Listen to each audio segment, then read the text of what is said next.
କବିତା ତନୁଲତା ଗାଁରେ ଜହ୍ନ। କବି ସୁନୀଲ କୁମାର ପୃଷ୍ଟି। ଆମ ଗାଁ ଜହ୍ନ ତୁମେ, କେବେ ଉଇଁ କେବେ ଅସ୍ତ ଯାଅ। ଏଡ଼ିକି ଲାଜୁରା ତୁମେ, ଥରେ କେବେ କହିନାହିଁ ମୋତେ ଭଲ ପାଅ। ଏଇପରି କଥା କିଛି ତନୁ ଥରେ କହିଥିଲା। ଏଇପରି କଥା କିଛି ତନୁ ଥରେ କହିଥିଲା।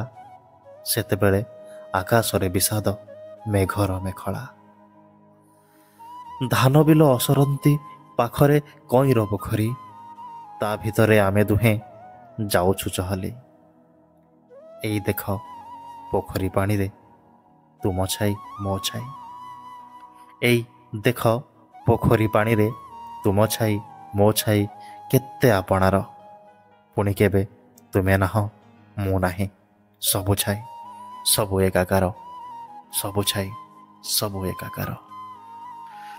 ତୁମେ ଥରେ ଜହ୍ନ ହୁଅ, ତୁମେ ଥରେ ଜହ୍ନ ହୁଅ, ମୁଁ ହେବି କଇଁ। ତାପରେ ଭଲ ମୋତେ ନ ପାଇଲେ ନାହିଁ, ତାପରେ ଭଲ ମୋତେ ନ ପାଇଲେ ନାହିଁ।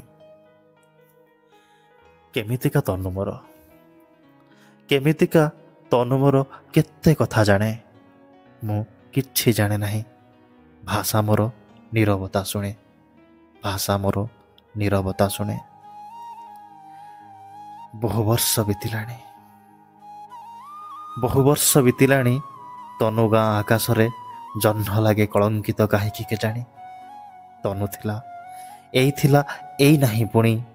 ଏଇ ତାର ଆଖି ଦିଶେ ତତଲା ଲୁହରେ ଭରା ଏକ କଇଁର ପୋଖରୀ, ତତଲା ଲୁହରେ ଭରା ଏକ କଇଁର ପୋଖରୀ।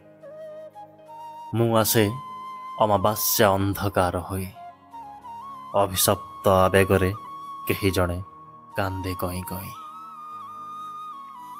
କିଏ ତନୁ, କିଏ ତନୁ ମିଳନରେ ବିଚ୍ଛେଦର ବିଣା ତାର ଛୁଏଁ। କିଏ କହେ ଡର ଲାଗେ ମୁଁ ତୁମର ନୁହେଁ, କିଏ କହେ ଡର ଲାଗେ ମୁଁ ତୁମର ନୁହେଁ। ଜୀବନଟା ବୋଝ ଲାଗେ, ଜୀବନଟା ବୋଝ ଲାଗେ। ଫାଙ୍କା ବିଲମାଳ ସବୁଥାଏ କିଛି ନାହିଁ, ଛଳନାର ମିଛ ମାୟାଜାଲ ସବୁଥାଏ କିଛି ନାହିଁ, ଛଳନାର ମିଛ ମାୟାଜାଲ।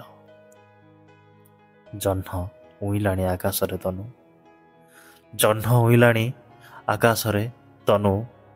ଜହ୍ନ ପରି ତୁମ ମୁହଁ, ଏତିକି ଉପମା ଉଣା ହେବ କାଳେ। ଜହ୍ନ ପରି ତୁମେ ନୁହଁ, ଜହ୍ନ ପରି ତୁମେ ନୁହଁ। ଧନ୍ୟବାଦ।